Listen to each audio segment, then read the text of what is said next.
Seja bem-vindo ao Uru Podcast.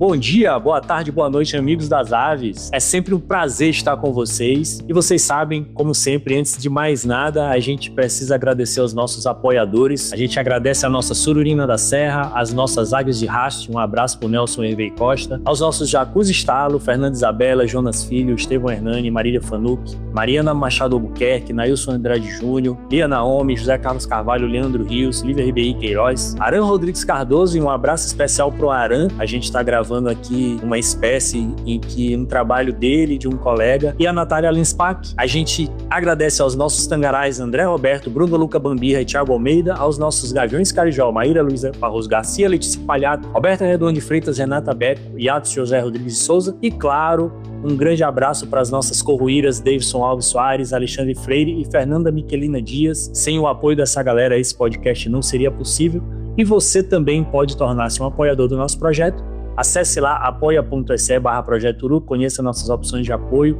e, claro, acesse nossas redes sociais, procure a gente no Instagram, procure a gente no Face, mande um abraço, entre no nosso site e, quem puder, claro, acesse o nosso canal no YouTube. A gente está começando, o negócio lá está bem incipiente, mas não custa nada. Assine, compartilhe, faça um comentário, faça crescer essa rede, não perca as nossas atualizações.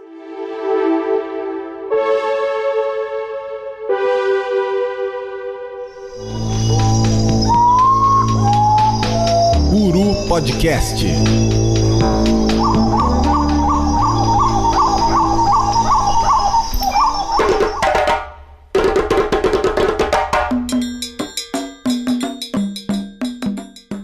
Galera, hoje aqui a gente volta a um amor que é sempre forte na Uru. A Uru, ela ama beija-flores, a gente não consegue nem disfarçar. Lá atrás, em abril de 21, a gente gravou nosso terceiro episódio do Uru Podcast, falou dos beija-flores de uma maneira geral, né? A gente falou dos troquilídeos, e eu recomendo muito, quem não ouviu esse episódio ainda, dê uma chance.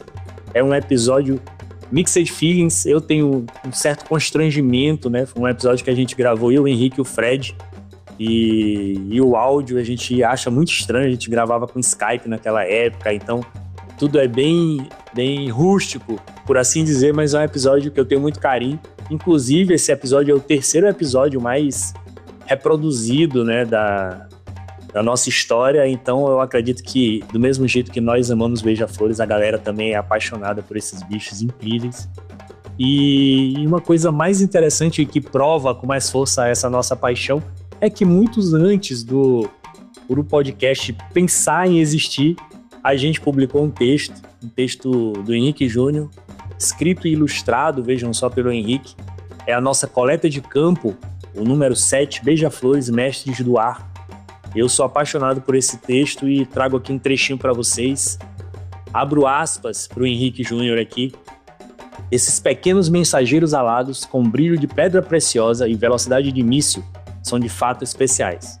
Para manter o seu ritmo acelerado de vida, o que inclui bater asas tão rápido que o olho humano sequer pode vê-las, os beija-flores vivem no limite da sobrevivência. Necessitam visitar todos os dias pelo menos 1000 flores e ingerir todos os dias uma quantidade de néctar que pode chegar a 2 vezes o peso do seu próprio corpo. Seu coração, embora pequenino diante das proporções humanas, é proporcionalmente o maior dentre todos os animais, podendo chegar a 15% do volume total do seu corpo e bater, enquanto a ave descansa, até 600 vezes por minuto, número que chega a dobrar quando a ave está em plena atividade. Graças a esse coração de proporções singulares e rapidez inimaginável para um ser humano, esses pequenos seres podem bater suas asas até 80 vezes por segundo e chegar a velocidades que pouquíssimas coisas criadas pelo homem poderiam alcançar.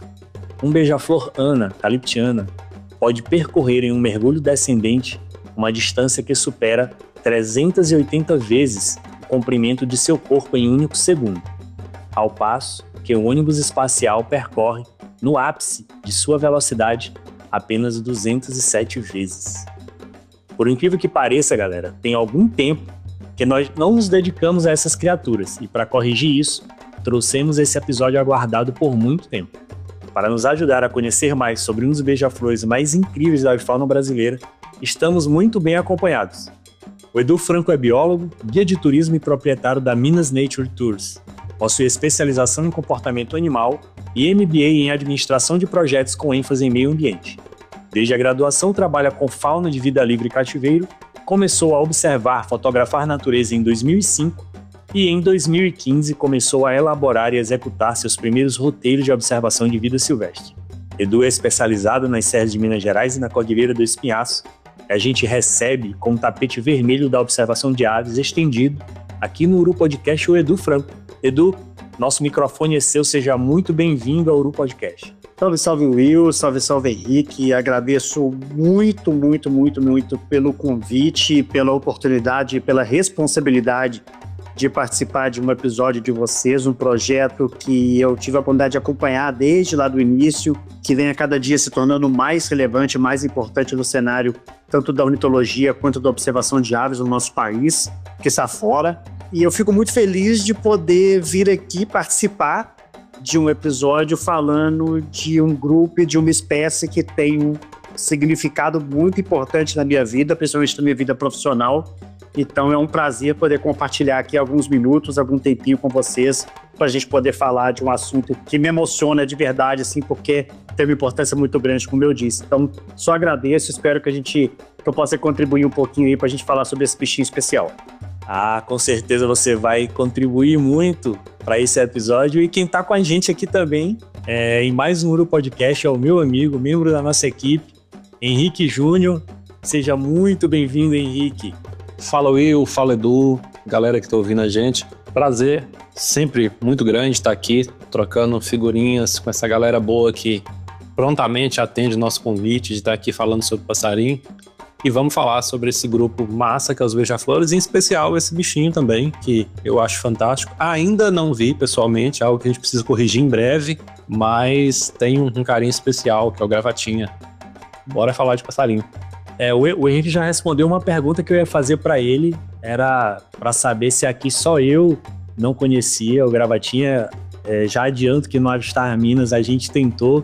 Um grande abraço aí pro pessoal daquela passarinhada lá na Serra do Curral, passarinhadinha rápida, mas com pessoas incríveis. Um abraço especial pro Wallace Capivara, que guiou a gente lá, mostrou lá o ambiente. Fiz vários livestreams, mas não deu tempo de encontrar o gravatinha lá. Tenho certeza que quando a gente topar com esse bicho vai ser emocionante.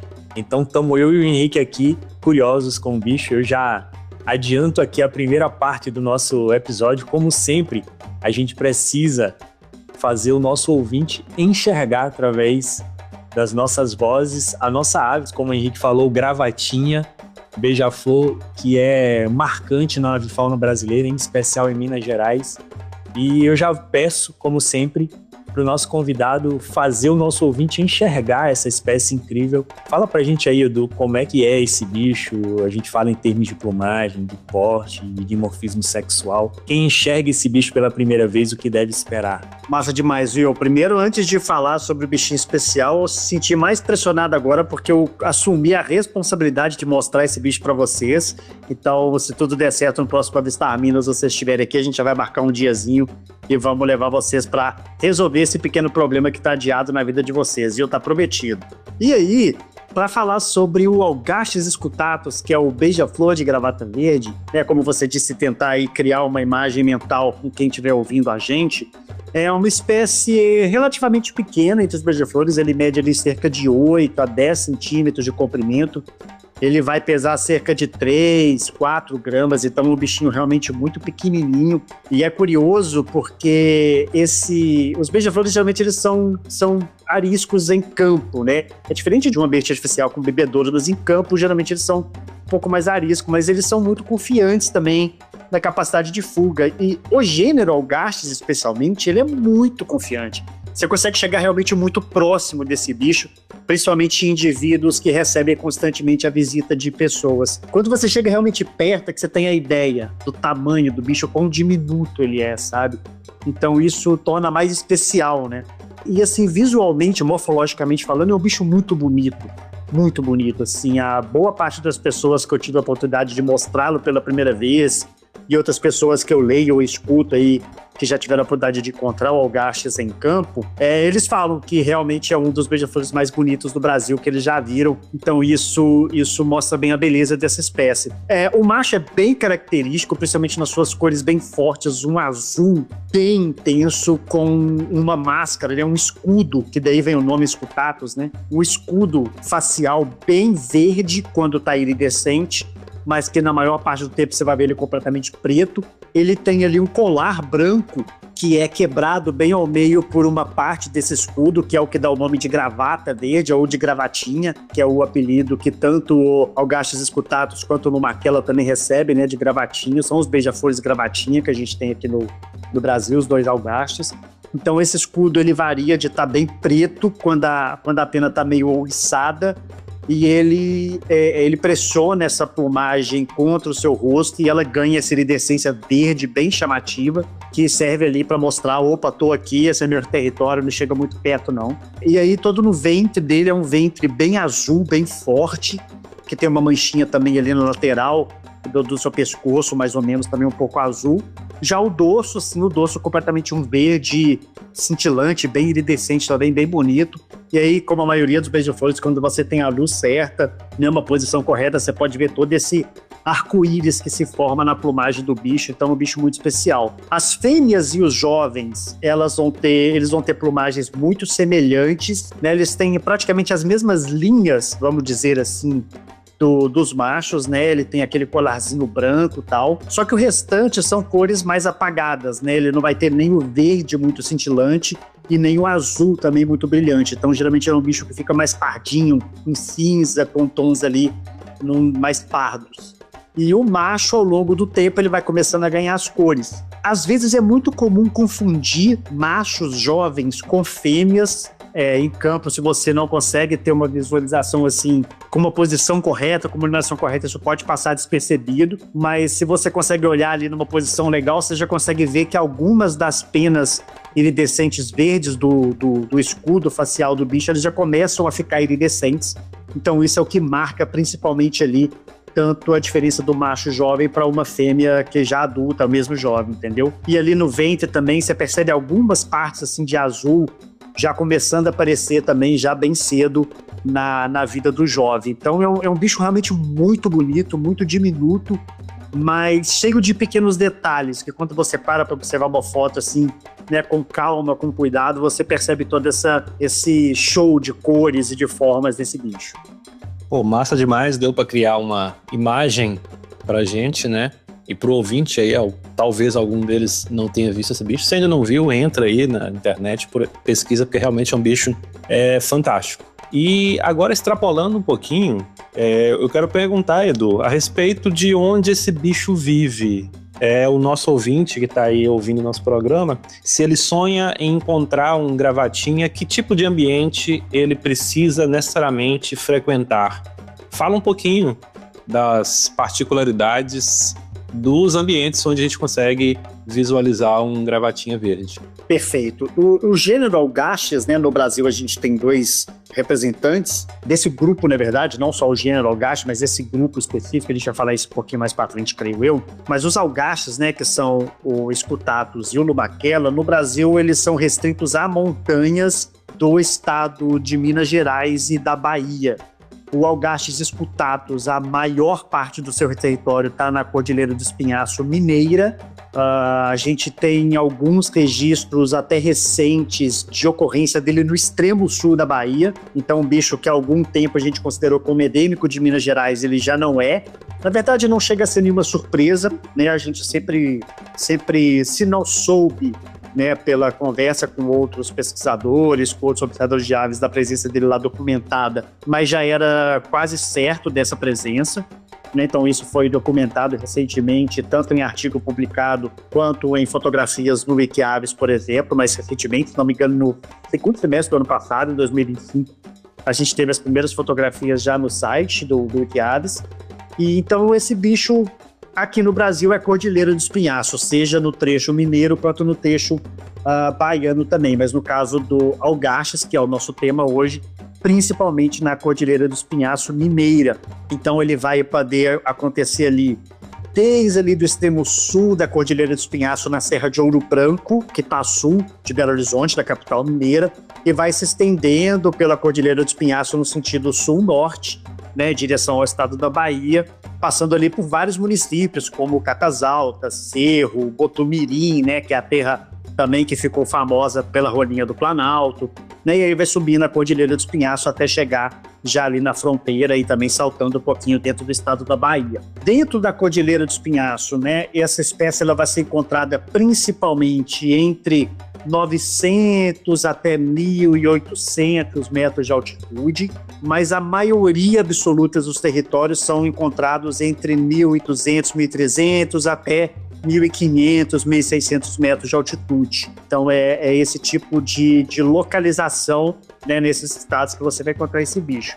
E em termos de vegetação, de ecossistema, né, o hábitat que esse bicho ocorre, ele é um bicho praticamente restrito aos campos rupestres. Eu digo praticamente, porque às vezes ele pode visitar algumas manchas de cerrado nos pés e ali algumas manchas de cerrado encravadas assim em alguns vales, em alguns planaltos dentro do espinhaço, tá? Principalmente aqui já na região metropolitana de Belo Horizonte, chegando um pouquinho ali na Serra do Cipó. Então isso a gente tem alguns registros dele praticamente descendo um pouquinho da serra e visitando esses planaltos, esses campos cerrados, mas sobretudo campos rupestres, né? Um bicho que está praticamente restrito a esse tipo de ambiente. É um ambiente principalmente xerófito, né? Então é um ambiente que sofre um estresse hídrico muito grande ao longo do ano, mas ao mesmo tempo uma vegetação que tem florações escaladas ao longo do ano. Então, assim, dificilmente você chega num campo rupestre dentro da Cordilheira do Espinhaço e não consegue encontrar alguma espécie de planta florescendo, o que facilita tanto a localização quanto a vida mesmo, né, a sobrevivência desse bicho nesse tipo de ambiente. Pô, agora foi massa porque a gente teve a visão do bicho e teve a visão dele na casa dele, né? Então a gente teve o RG completo dele, já com o CEP todinho. E cara, eu tive uma experiência com o Lumaquela lá na Chapada Diamantina.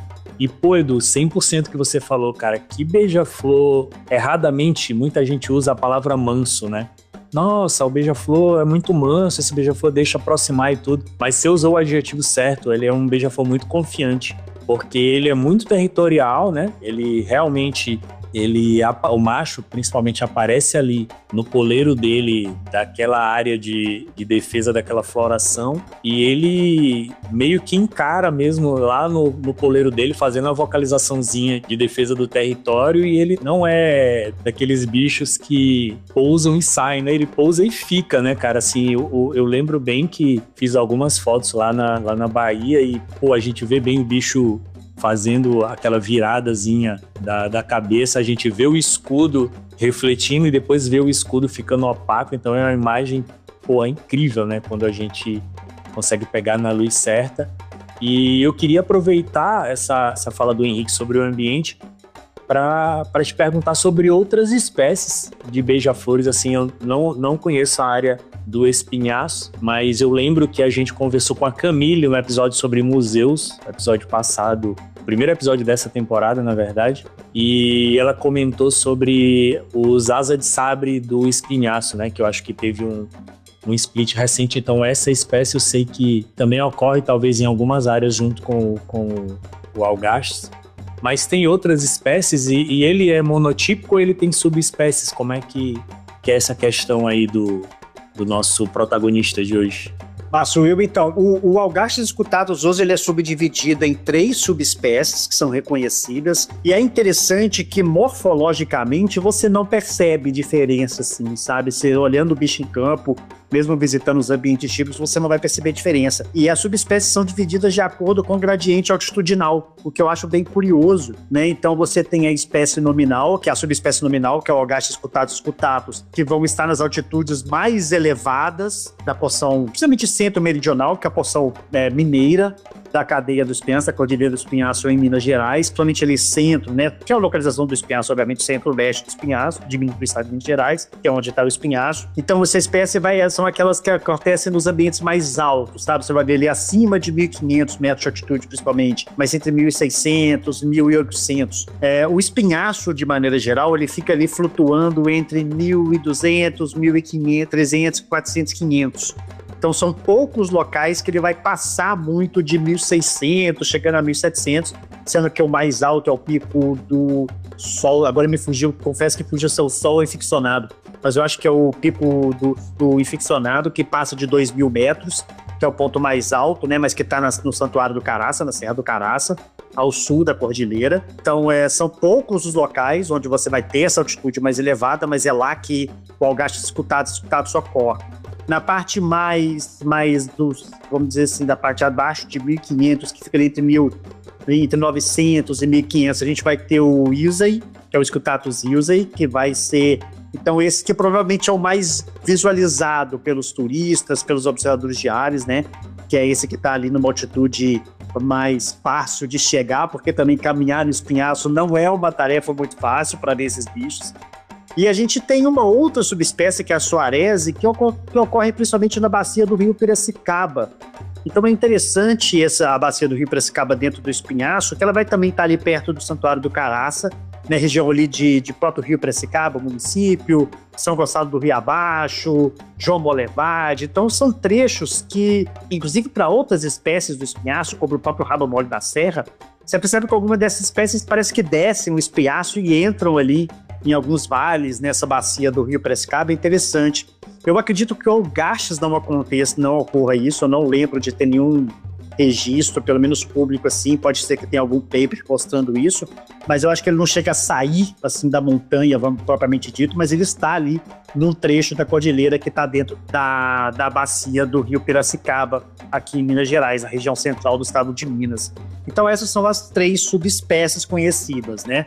E as 3 subespécies, elas dividem-se um ambiente com outros beija-flores, né? Como eu disse, a vegetação do campo rupestre é uma vegetação que oferece relativa abundância de floração, de espécies que florescem ao longo de todo o ano. E você consegue perceber muito, assim, as espécies e o comportamento territorial delas, né?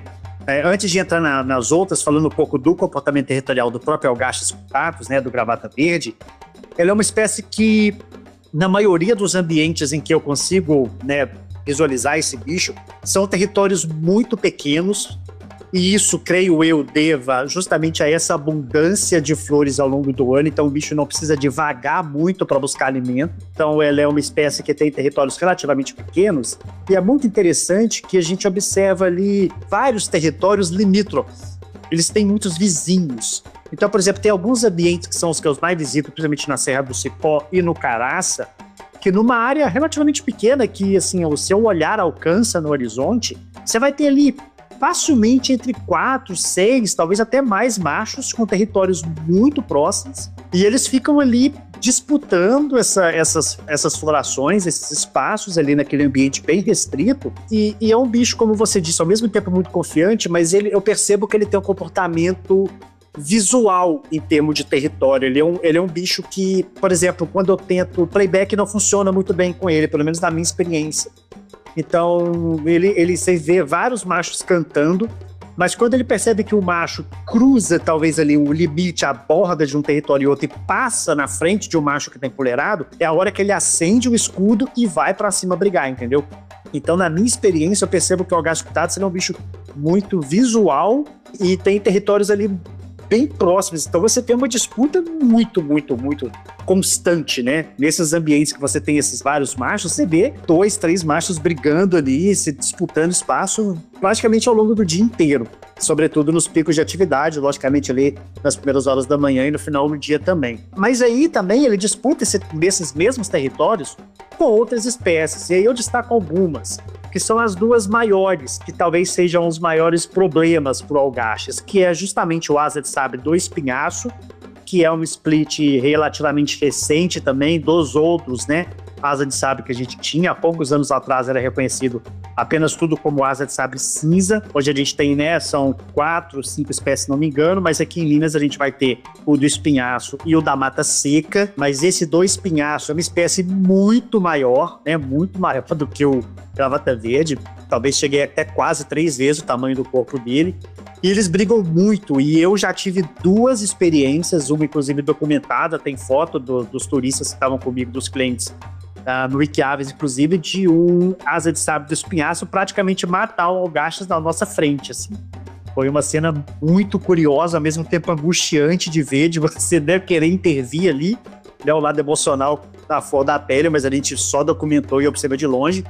Mas foi um comportamento muito curioso, eles literalmente foram pro chão, e aí eles estavam numa área bem baixa, ao pé, assim, praticamente, da montanha. Ali devia ter próximas 1.000 metros de altitude, que já é relativamente baixo para os dois. Era uma matinha na beirada da montanha. E a gente viu esses 2 bichos indo pro chão, levantando poeira, literalmente, brigando no chão durante ali, provavelmente alguns segundos, talvez quase 1 minuto.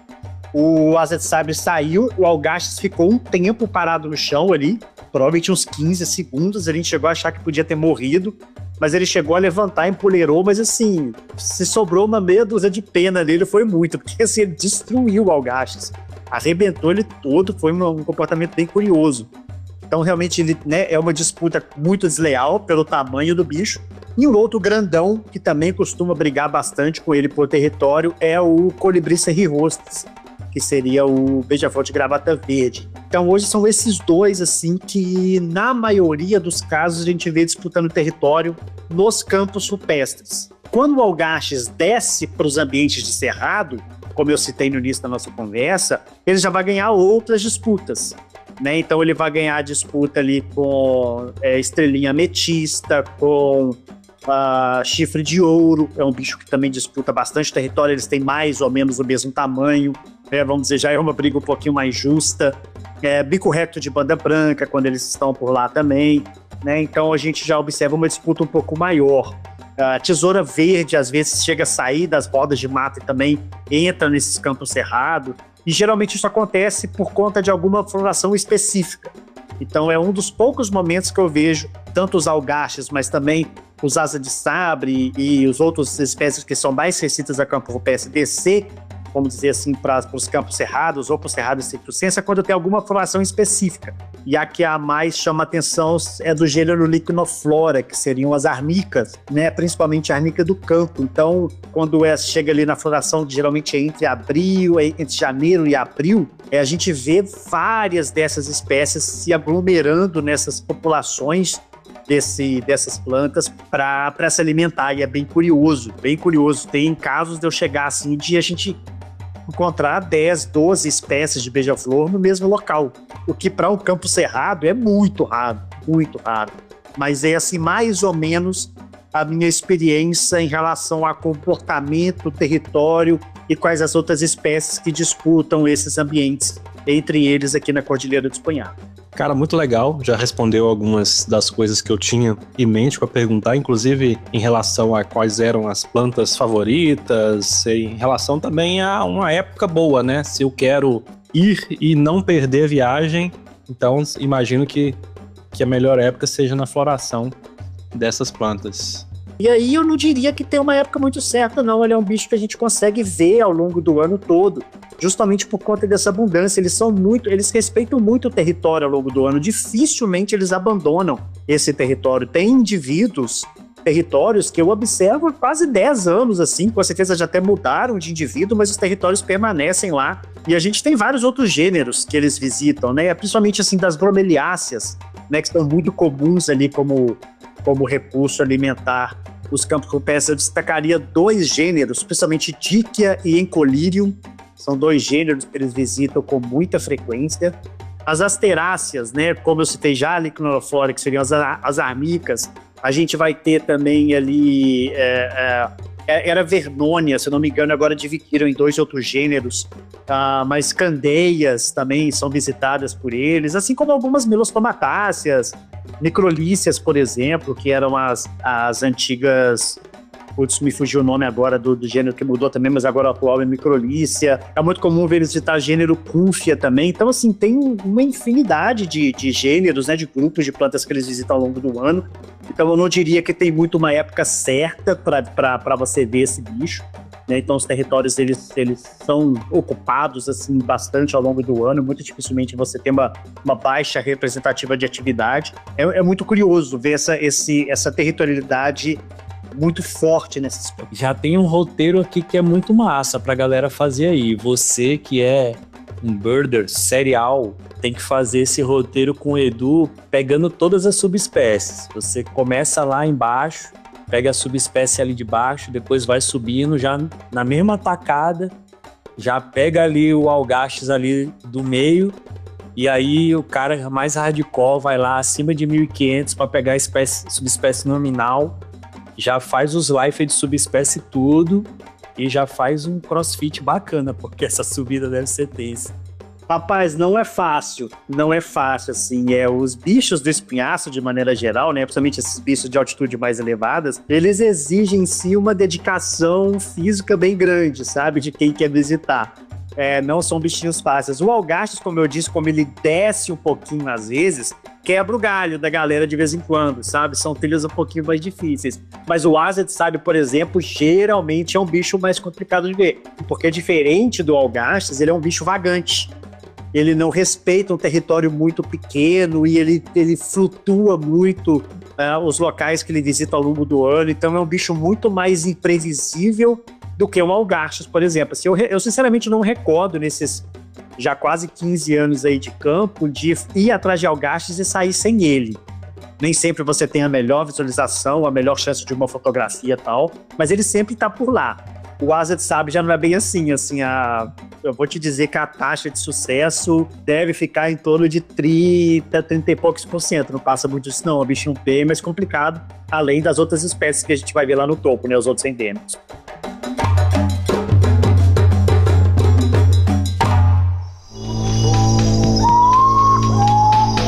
Uru Podcast.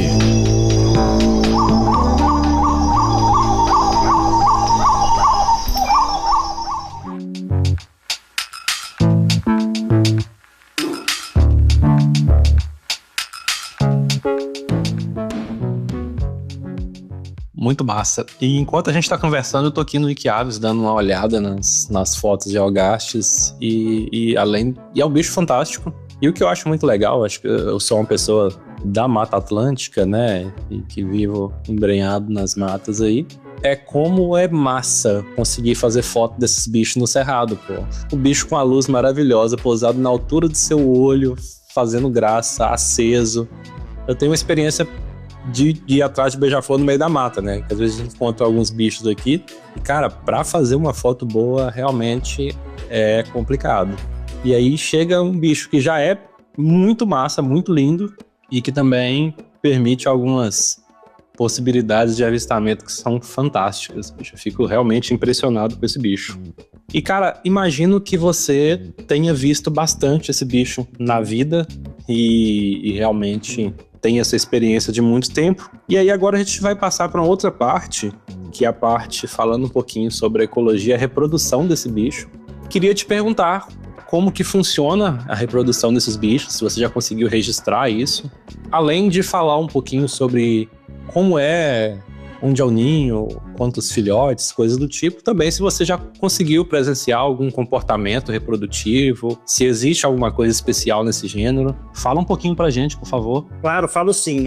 A minha experiência com esse bicho realmente é longa, né? Eu tive a oportunidade de observar assim, inúmeros comportamentos territoriais, como eu disse, de alimentação e também de reprodução. Como eu disse, os machos são extremamente territorialistas, eles dificilmente abandonam seus territórios, muito dificilmente. As fêmeas já são vagantes. A gente não observa a fêmea guardando território, elas ficam vagando pelo ambiente, tanto que é muito mais difícil encontrar uma fêmea em campo do que os machos, obviamente, né? Então, por exemplo, você vai, dependendo do projeto que você tá, de fotografia, de livro, de guia, a fêmea do algastes já dá um trabalhinho maior de encontrar, sabe? Assim, eu não sei te colocar em números relativos aí não, mas a proporção realmente é muito menor de fêmeas que eu vejo em campo comparada com com machos. Então, ela tem esse comportamento de ficar vagando, e aí quando eles começam a formar a parceria ali, né, achar um parceiro e tal, para reprodução, e aí sim elas já ficam mais localizadas em determinado território. Provavelmente ela acabou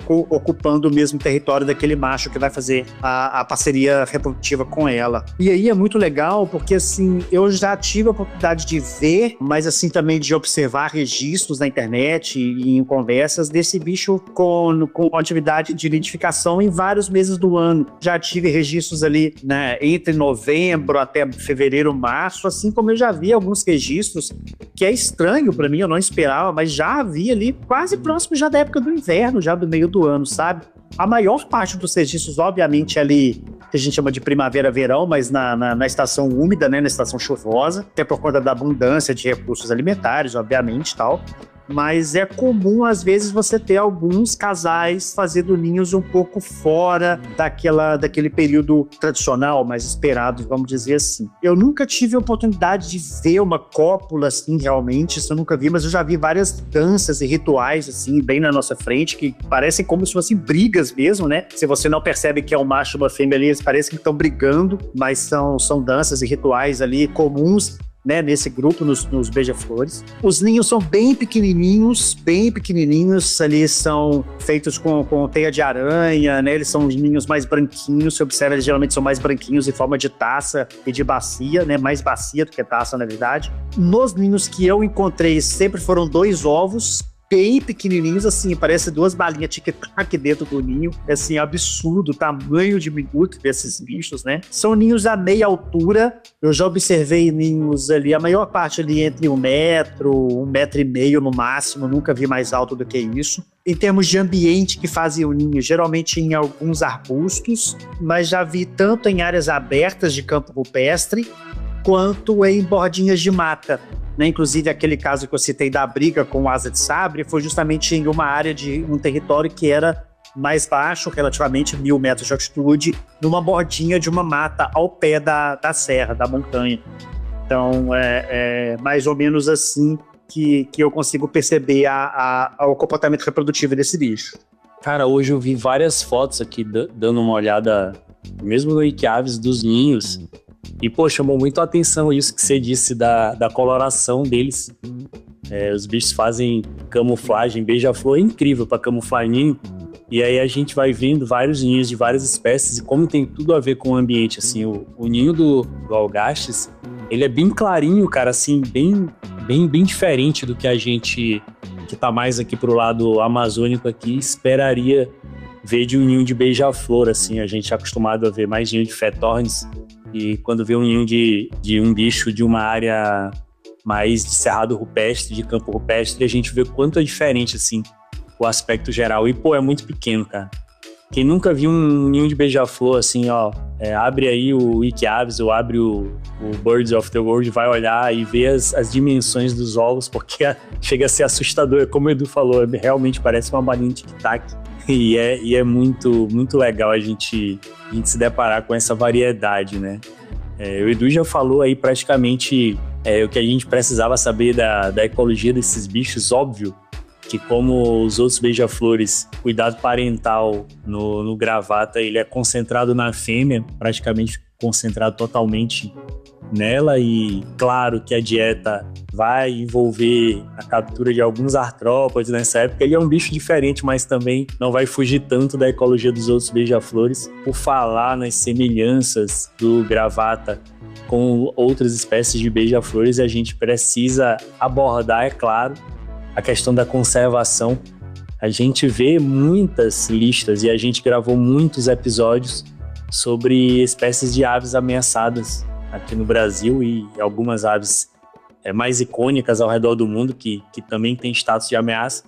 E em nenhum episódio eu encontrei espécies de beija-flor. Assim, chega a ser curioso, né, da gente não ter uma espécie de beija-flor assim. Cara, esse bicho aqui é uma espécie bandeira, é um bicho que está ameaçado.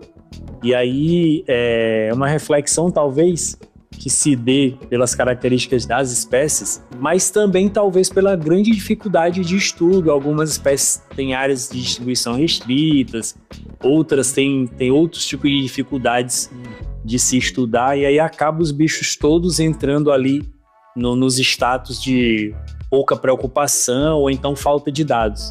Eu sei que o gravata ele possui um status diferente, e o fato dele estar numa área mais restrita talvez inspire um pouquinho mais de cuidado. Eu queria pedir pro Edu falar um pouquinho pra gente sobre a área, né? Eu realmente não conheço, assim, tenho muita curiosidade, muita vontade de conhecer o espinhaço. Deve ser completamente diferente de tudo que eu já andei que não seja Chapada Diamantina. Imagino que seja uma área absurdamente incrível.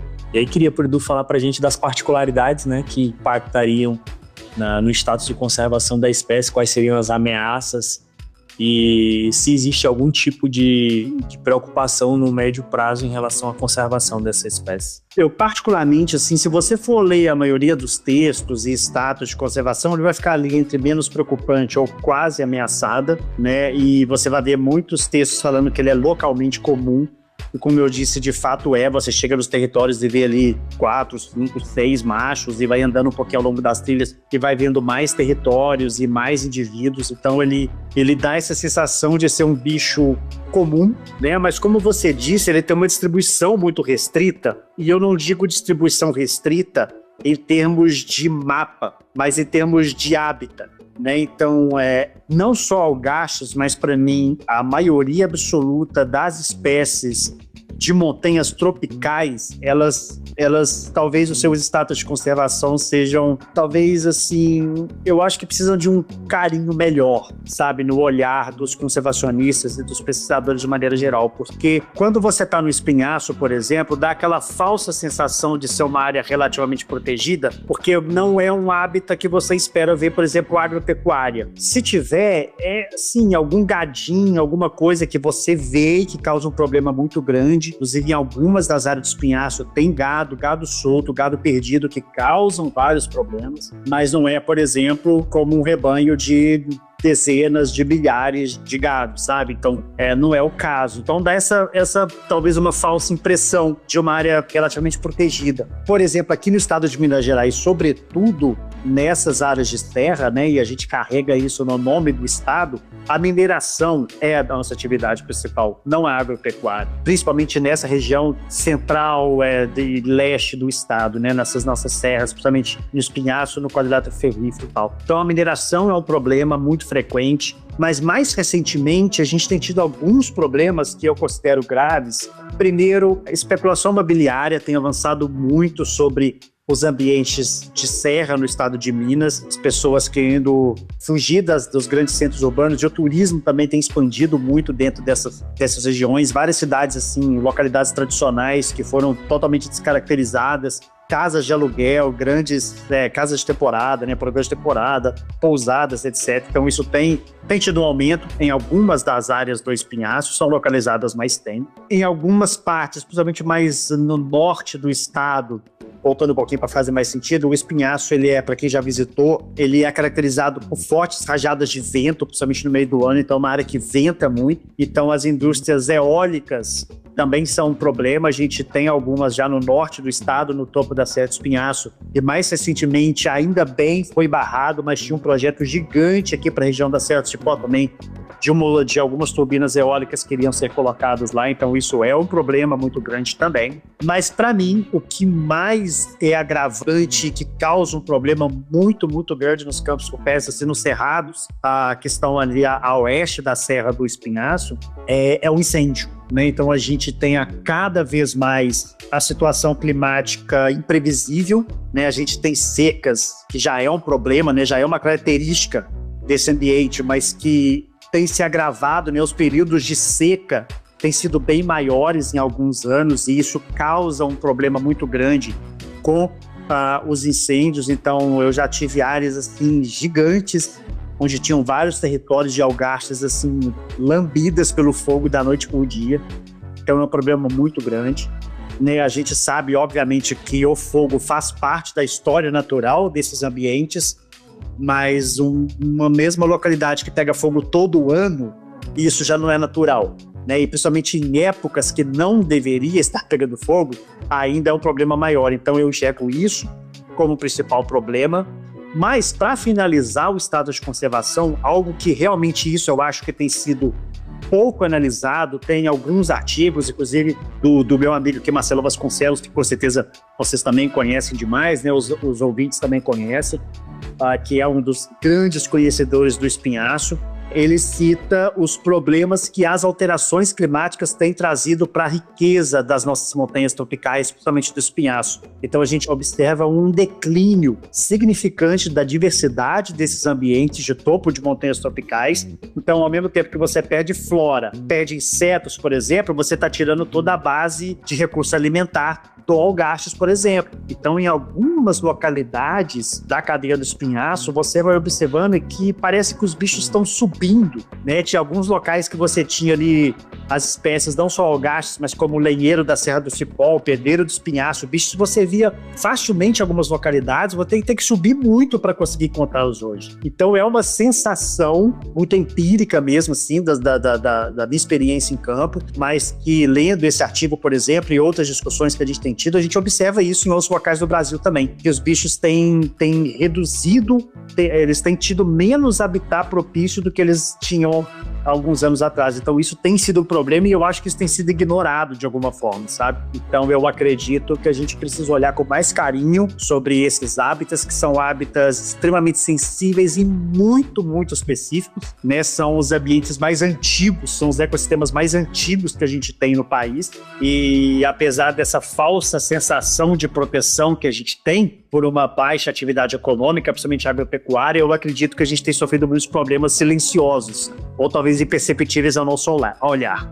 Cara, sobre isso realmente é bastante preocupante, né, essa questão das mudanças climáticas e dessa percepção. Já conversei com várias pessoas que apontam também essa percepção de que à medida que o tempo passa, os bichos aparentemente estão subindo, né?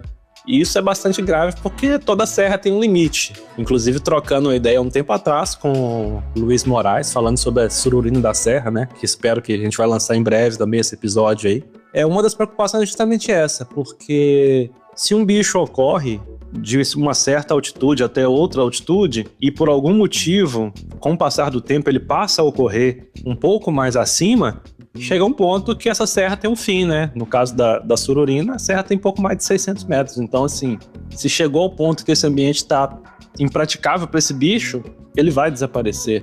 E é bem interessante você mencionar isso também no caso dos beija-flores, dos endêmicos do espinhaço, de uma forma geral. Bem interessante a informação. Pô, eu queria... tava pensando, né, antes do episódio... Até conversei com o Edu antes da gente iniciar a gravação, que a gente não podia perder a oportunidade de falar sobre o turismo de vida silvestre, né? Porque o Edu, é chato falar, é um grande militante da causa e tal. É até chover no molhado a gente ficar falando sobre isso, mas eu acho que essa abordagem da conservação, ela traz pra gente o gancho mais fácil de todos pra gente falar sobre o turismo e a importância da atividade. A gente aqui no Uru Podcast, mesmo na revista Uru, um dos nossos grandes objetivos, e aí como uma gota d'água no oceano sempre, é a gente tentar contribuir ao máximo para a popularização da observação de aves aqui no Brasil, né?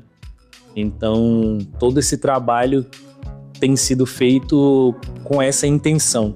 E a gente acredita muito fortemente que o trabalho dos guias é essencial para isso, porque de diversas formas você pode sensibilizar uma pessoa para a causa, né? A gente, através dos artigos da revista, das ilustrações que os meninos sempre nos trouxeram aí de maneira sensacional, e com os episódios gravados, a gente sempre tenta sensibilizar de uma forma ou de outra as pessoas.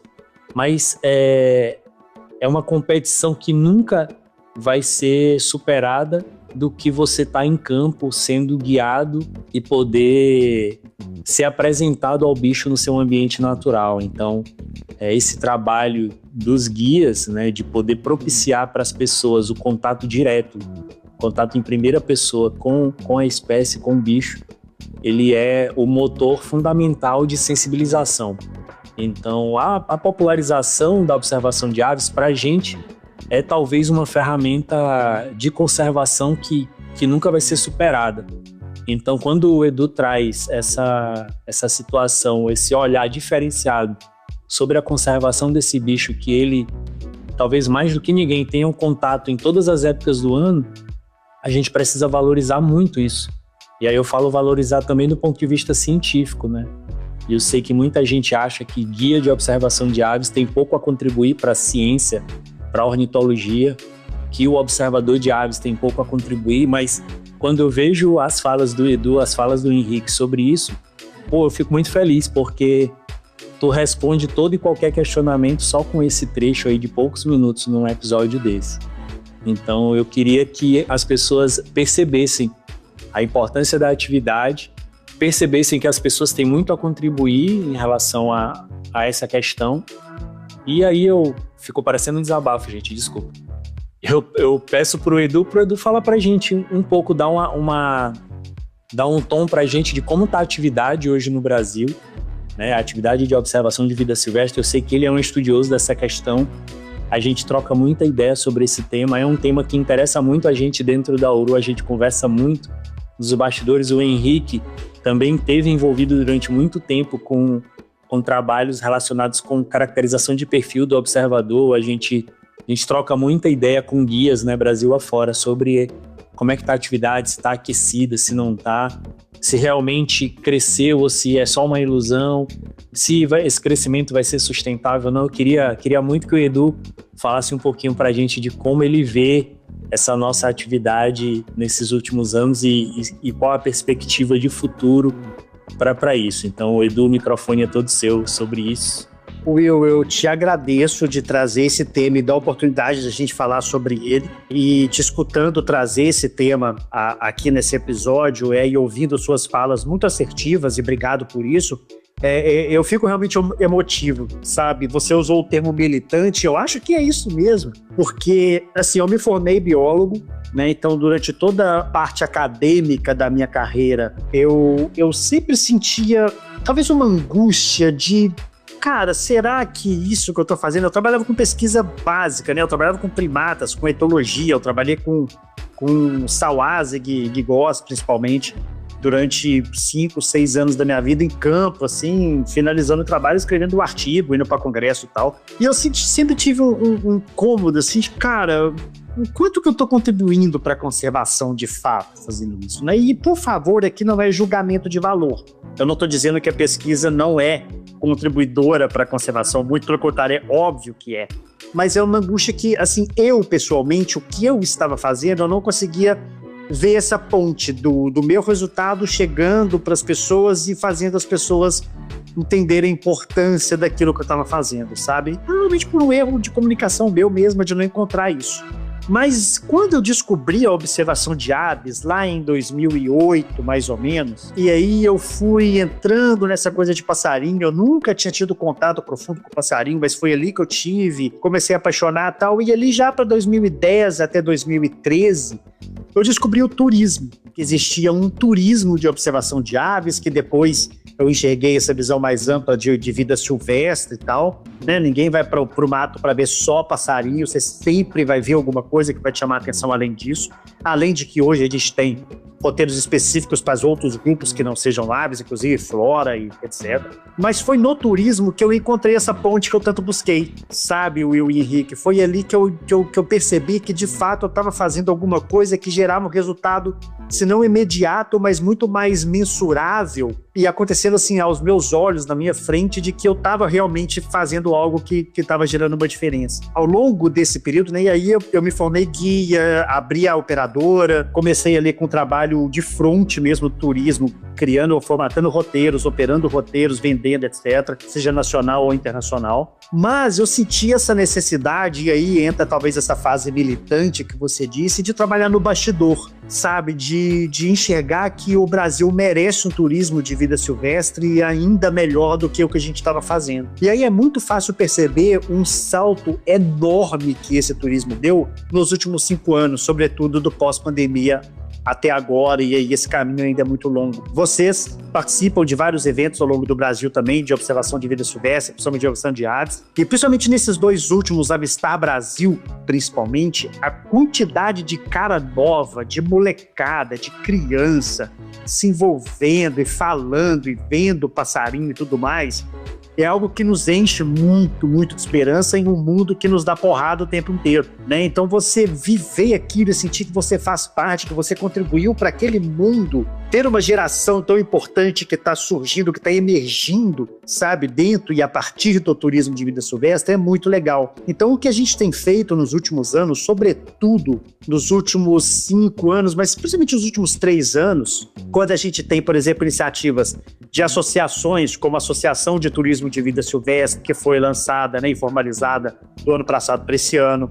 Nós, guias e condutores, que estamos também iniciando o processo de formalização da Brasil Silvestre, que vai ser a Associação Brasileira de Condutores e Guias de Turismo de Vida Silvestre, com todo o apoio, reconhecimento e incentivo que nós temos tido de Ministério do Turismo, de Embratur, de governos e secretarias estaduais, municipais. Então, assim, tudo que a gente batalhou tanto nas últimas décadas, a gente está colhendo frutos muito, muito legais nos últimos anos, sobretudo nesses últimos 5 anos. Então, assim, ter a oportunidade, a responsabilidade de fazer parte, de contribuir que seja um pouquinho para que esses resultados saltem aos nossos olhos, foi o que me fez me apaixonar e realmente militar por essa causa, sabe? Eu acredito que nós estamos no principal destino de vida silvestre do mundo e dá uma briga boa quem vir aqui falar o contrário, e ao mesmo tempo a gente percebe que a gente desperdiça o nosso potencial, né? Que a gente já poderia estar fazendo muito mais.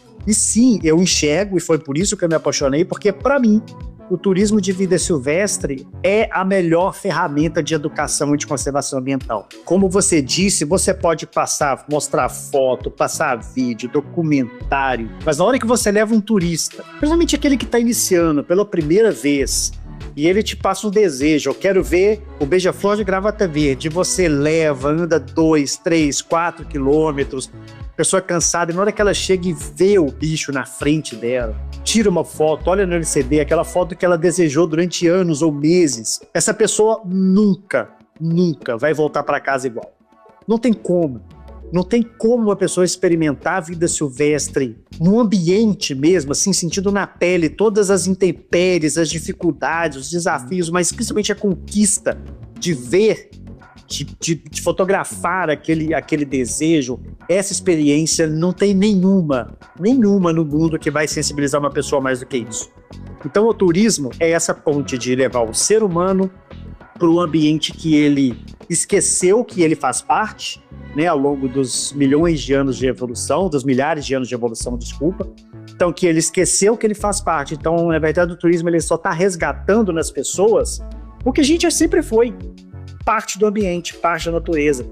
Então, seja pela observação de aves ou pelo turismo de vida silvestre de maneira geral, quanto mais a gente melhorar esse mercado, melhorar os nossos processos, atividades e profissionais e levar mais pessoas pro mato, mais esperança nós vamos encher e mais gerações vão surgir e vão emergir para que a gente talvez ganhe uma sobrevida, né? Porque a gente castigou bastante o nosso planetinha, mas eu acho que a gente ainda tem alguma chance e essa é a contribuição pequena, como você disse, é uma gotinha dentro de um oceano, mas que quanto mais pessoas contribuírem com as suas gotinhas, eu acho que a gente vai conseguir colher um resultado ainda muito mais positivo e muito mais realista do que a gente espera. Pô, cara, que fala massa, assim, eu sabia que eu ia ficar feliz quando a gente conseguisse, enfim, gravar esse episódio, assim. E não é brincadeira quando a gente fala que faz muito tempo que a gente tenta gravar, o Edu sabe disso. Eu acho que até quando a gente ainda gravava Bate-Bico Podcast, a gente chegou a conversar alguma coisa sobre fazer um episódio e nunca dava certo. E eu acho que foi o tempo certo, realmente, porque a gente se conheceu ano passado pessoalmente, assim, de trocar ideia e tudo no Avistar Minas. Inclusive, galera, quem não foi a algum Avistar Minas, por favor, se organize, que eu passo a ser suspeito, né, porque foi um evento muito legal, curti muito, fiz propaganda, inclusive, e faço. Tem outros eventos regionais, mas nenhum é como o Avistar Minas, tá? Desculpa a quem se ofendeu, mas a gente precisa ser sincero aqui.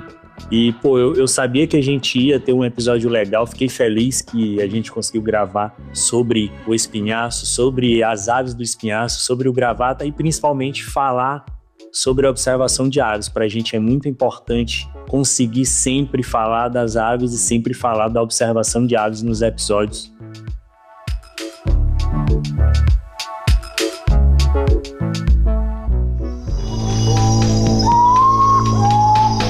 Uru Podcast.